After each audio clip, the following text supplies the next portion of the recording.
Welcome guys, welcome to my channel.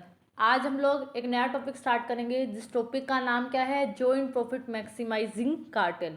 कि किस तरह से ओलिगोपोली मार्केट के अंदर फर्म्स मिल जाती हैं, राइवल फर्म्स, और वे कार्टेल बना लेती हैं और अपने प्रॉफिट को मिलकर मैक्सिमाइज करने की कोशिश करती हैं। तो सबसे पहले तो क्या होता है, कोल्यूजन का मतलब क्या होता है। कोल्यूजन का मतलब वैसे आपको नाम से ही क्या पता लग रहा है कि कोल्यूजन मतलब मिल जाना। अब ओलिगोपोली में कोल्यूजन का मतलब क्या हुआ, जब राइवल फर्म, दो फर्म एक दूसरे की राइवल थी, वो क्या हो गई, मिल गई। जैसे कि मैंने कहा कि दो फर्म है, ए और बी। ए और बी एक ऐसा प्रोडक्शन कर रही थी मार्केट के अंदर जो कि इनको एक दूसरे की राइवल बना रहा था। लेकिन जब इन्होंने क्या किया, अपनी जो कंपटीशन है इसको खत्म कर कर आपस में क्या कर दिया, इन्होंने मिल गई। जब राइवल फर्म क्या कर जाती हैं, अपना कंपटीशन खत्म कर दें और आपस में मिल जाएं और इकट्ठे मिलकर प्रॉफिट को मैक्सिमाइज करने की कोशिश करें, तो उसको कहते हैं कोल्यूजन। जैसे कि rival firm enter into a collusion to maximize profit, joint profit. और इसकी वजह से क्या होता है, जब वो ऐसा करती हैं, जो मार्केट को लेकर उनकी अनसर्टेनिटी है कि मार्केट में क्या डिमांड रहेगी, क्या कॉस्ट कंडीशन रहेगी, वो ख़त्म हो जाती है। तो कोल्यूजन का क्या मतलब हुआ, जब राइवल फर्म एंटर कर जाती हैं एक कोल्यूजन में, अपना कंपटीशन नहीं करती है वो किसी तरह का, और जॉइंटली प्रॉफिट को मैक्सिमाइज करने की कोशिश करती है, जिसकी वजह से मार्केट को लेकर उनकी जो अनसर्टेनिटी है वो क्या हो जाती है, अब कम हो जाती है। अब कोल्यूजन किसी भी तरह का हो सकता है। कई बार फर्म्स एक कार्टेल बना लेती हैं, कई बार फर्म्स मिल जाती हैं, मर्ज कर लेते हैं एक फर्म दूसरी फर्म के साथ। कई बार हम किसी एक को प्राइस लीडर बना देते हैं, जिसको हम प्राइस लीडरशिप के नाम से जानते हैं, जो कि हम पिछले लेक्चर में डिटेल में डिस्कस कर लिया कि प्राइस लीडरशिप के अंदर कोई एक फर्म को हम लीडर बना देते हैं, वो जो प्राइस का डिसीजन लेती है वही जो उसकी जो फॉलोवर फर्म है उसको फॉलो करती हैं। आज हम जो बेसिक बात करेंगे वो हम किस पे बात करेंगे, कार्टेल पे बात करेंगे। कार्टेल क्या होता है, कार्टेल किस तरह काम करता है, कार्टेल में किस तरह से प्रॉफिट को मैक्सिमाइज किया जाता है। कार्टेल का जो सबसे अच्छा एग्जाम्पल है वो कौन सा है, ओपेक कंट्री। ओपेक कंट्री आपने सुना होगा, ये क्या है, ऑयल पेट्रोलियम एक्सपोर्टिंग कंट्री। कच्चे तेल का जितना भी एक्सपोर्ट किया जाता है उसमें इन्होंने क्या किया है, इन जो तेल को बेचने वाली जितनी भी ये कंट्रीज थी, ये आई और इन्होंने मिलकर क्या बना लिया, एक कार्टेल बना लिया, एक ऑर्गेनाइजेशन बना ली, और वहां पर इन्होंने मिलकर प्राइस और आउटपुट का डिसीजन लिया। ठीक है, प्राइस और आउटपुट के डिसीजन लेकर ये इन्होंने क्या किया, जो भी प्राइस इन्होंने डिसाइड किया, तो कार्टेल की जितनी भी फर्म्स है, जितनी भी कंट्री हैं, सब उसको फॉलो करते हैं और जॉइंटली क्या है, बहुत ज़्यादा प्रॉफिट अर्न करते हैं। पहले क्या था, जब ये इंडिविजुअल इंडिविजुअल कच्चे तेल को बेच रही थी तो इनको परफेक्ट कंपटीशन में जिस तरह से नॉर्मल प्रॉफिट हो रहे थे उतने प्रॉफिट होते थे। लेकिन अगर जब इन्होंने देखा कि हमने कार्टेल बना लिया, हम एक ही प्राइस पॉलिसी आउटपुट डिसीजन को फॉलो करते हैं, तो ये मोनोपोली की तरह क्या करते हैं, बिहेव करते हैं, उनको उतने प्रॉफिट होते हैं।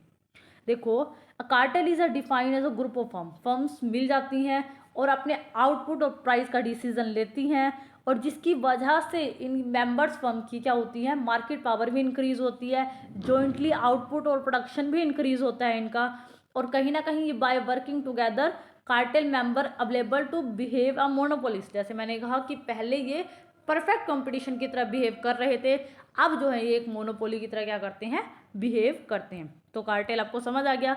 इसका सबसे अच्छा एग्जांपल क्या है, ओपेक कंट्रीज। अब कार्टेल तो फॉर्म हो गया, अब कार्टेल फॉर्म होने के बाद किस तरह से कार्टेल में काम होता है। मान लो एक कार्टेल हमने बनाया, कार्टेल कितनी तरह का होता है, कि कार्टेल का जो ऑब्जेक्टिव होता है वो जॉइंट प्रॉफिट मैक्सिमाइजिंग है। कार्टेल का ऑब्जेक्टिव कि मार्केट को हमने शेयर करना है। तो आज जो हम बेसिक बात करेंगे वो इस बात पे करेंगे कि जो कार्टेल बना है उसका जो मेन ऑब्जेक्टिव क्या है, जॉइंटली क्या है, प्रॉफिट को मैक्सिमाइज करना है। तो किस तरह से कार्टेल मिलकर जॉइंटली प्रॉफिट को मैक्सिमाइज करते हैं हम कार्टेल में।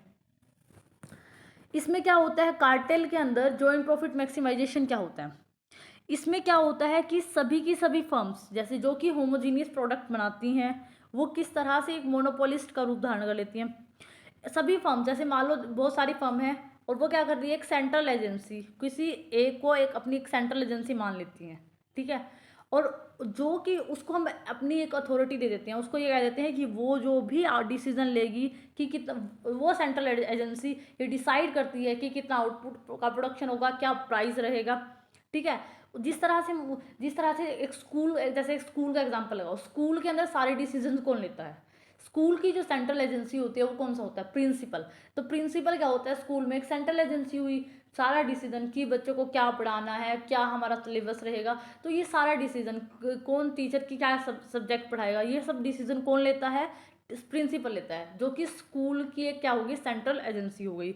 उसी तरह से ये कहते हैं कि ओलिगोपोली मार्केट में हमने क्या करना है, जो फर्म्स मिली हैं उनके बीच एक सेंट्रल एजेंसी जो है हमने क्या करनी है?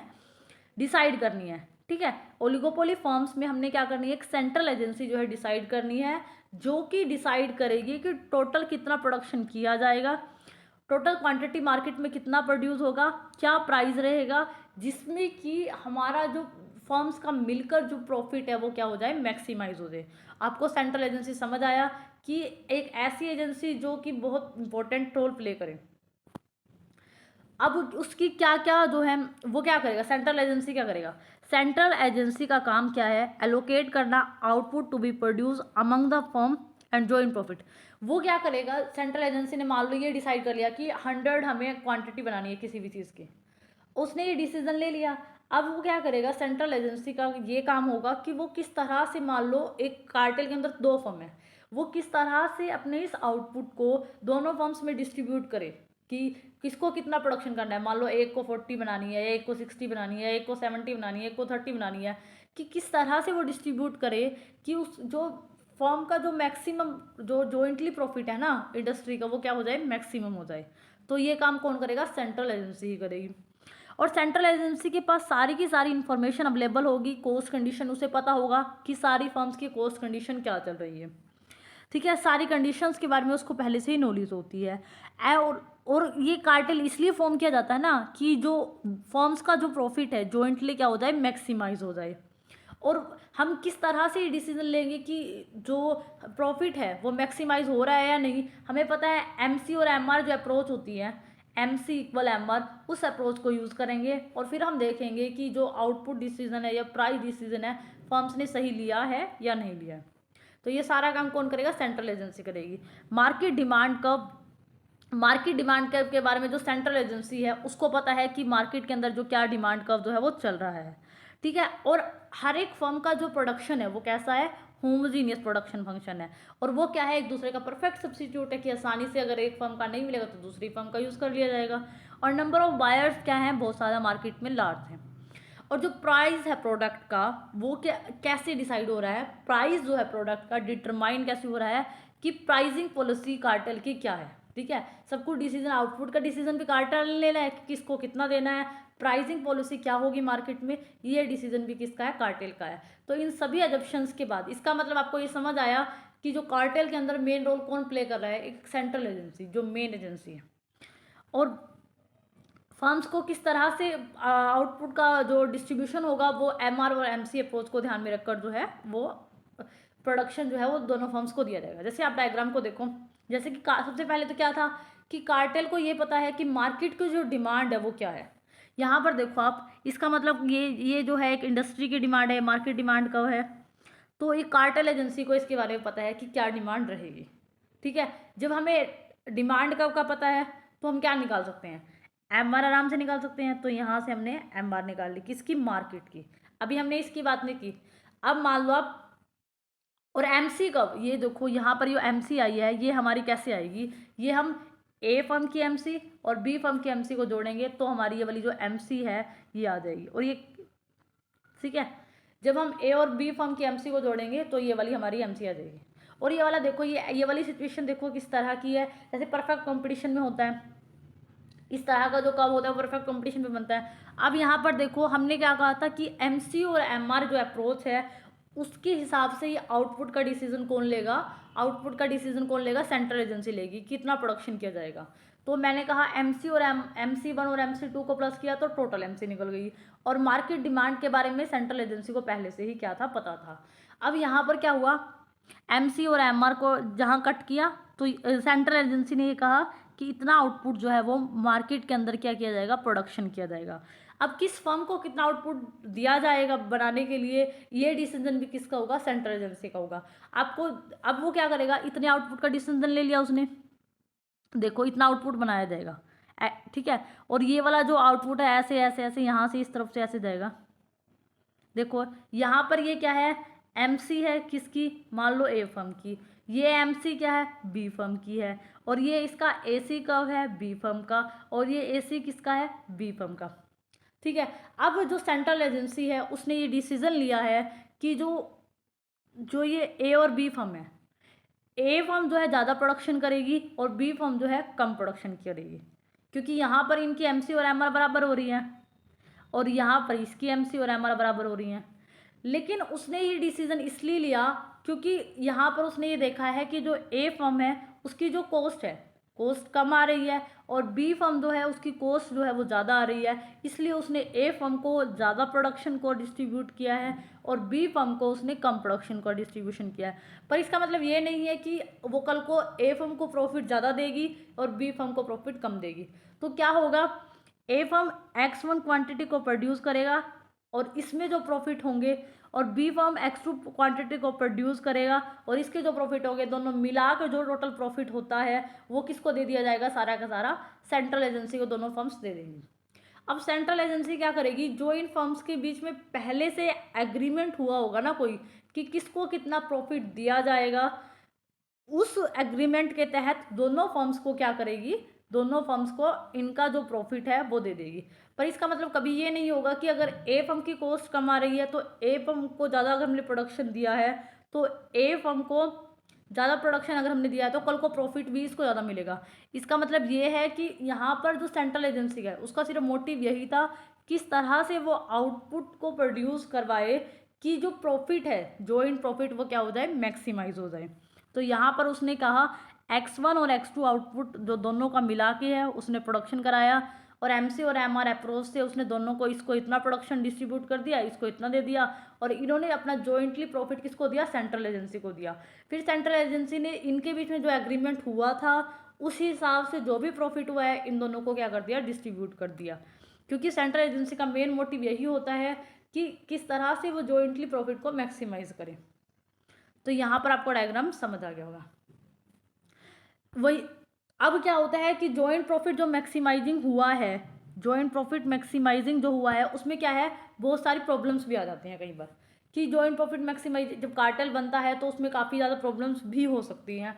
तो जो पहली जो प्रॉब्लम आती है, कई बार क्या होता है, जो जो सेंट्रल एजेंसी है जिसका काम क्या है सब कुछ एस्टिमेशन करना कि डिमांड कंडीशन क्या रहेगी, कॉस्ट कंडीशंस क्या रहेंगी, तो कई बार वो डिमांड कर्व की जो इलास्टिसिटी है ना उसका डिसीजन सही नहीं ले पाती।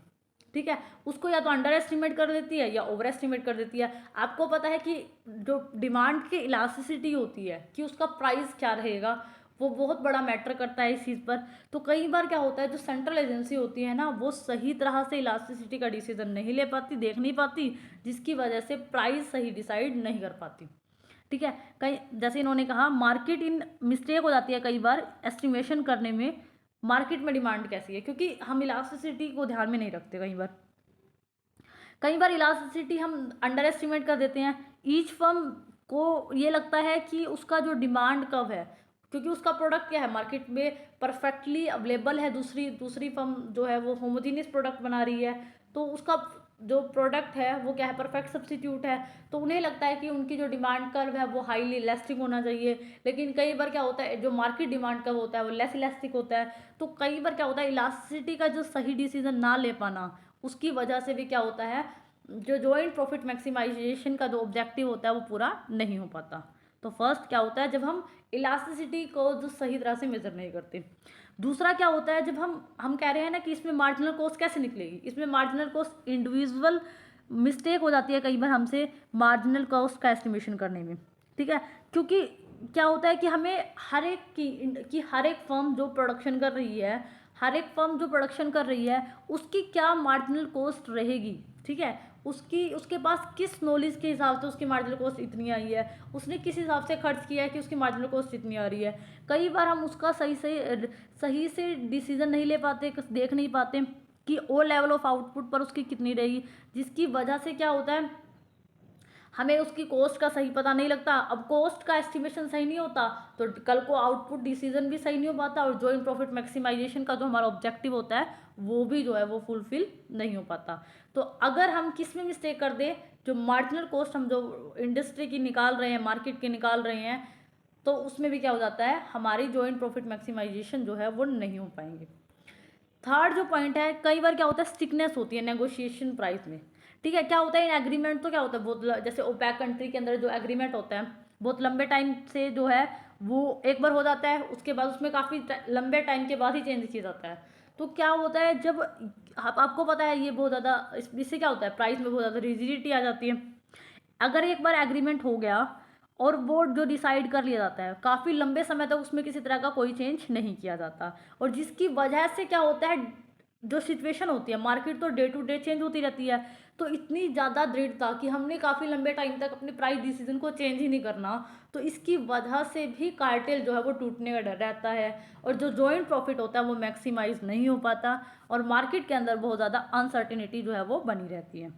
तो कब जब जब हम क्या होता है हम अपने नेगोशिएशन में बहुत ज़्यादा रिजिडिटी ले आते हैं और एक बार डिसीजन ले लेने के बाद उसको चेंज करना पसंद नहीं करते, तब भी हमारा जो प्रॉफिट है जॉइंटली वो मैक्सिमाइज नहीं हो पाता। कई बार क्या होता है हमें इस बात का फियर होता है कि गवर्नमेंट का इंटरवेंस ना कर ले। मान लो आपने कार्टेल बना लिया, आप मोनोपोली की तरफ प्राइस डिसाइड कर रहे हो, ठीक है, हम मोनोपोली की तरफ प्राइस तो ले रहे हैं, लेकिन हम कई बार जो कार्टेल के अंदर जो फर्म्स होती हैं वो ये कहती हैं कार्टेल वाली फर्म को कि इतना प्राइस लेना सही नहीं है, क्योंकि अगर आप मोनोपोली की तरफ प्राइस ज़्यादा लोगे तो मार्केट में अंदर क्या हो जाएगा, गवर्नमेंट आ सकती है, गवर्नमेंट आ सकती है और उनकी जो मोनोपोली पावर है उसको रोकने के लिए एक्शन ले सकती है।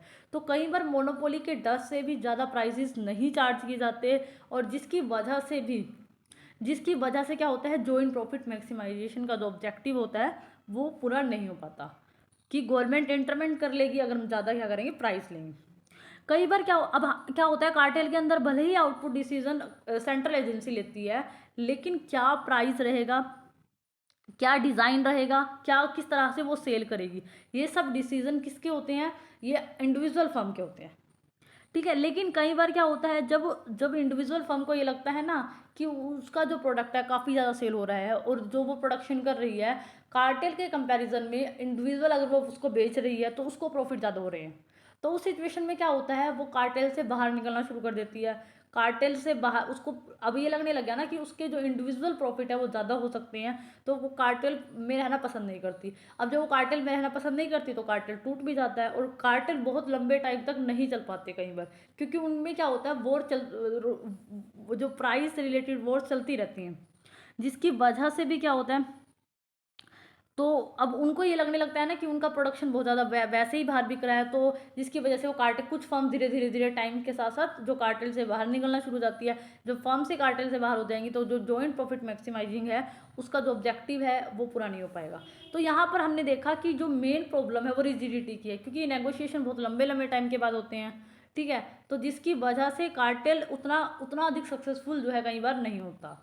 तो यहाँ पर आज हमने डिटेल से डिस्कस कर लिया कि कार्टेल होता क्या है, ये बनाया क्यों जाता है, इसमें कैसे एक सेंट्रल एजेंसी ये रोल प्ले करती है कि प्रॉफिट मैक्सिमाइज कब होगा, और किस तरह से हम उसके अंदर प्रॉब्लम्स कौन कौन से फेस करते हैं कार्टेल बनाने के बाद।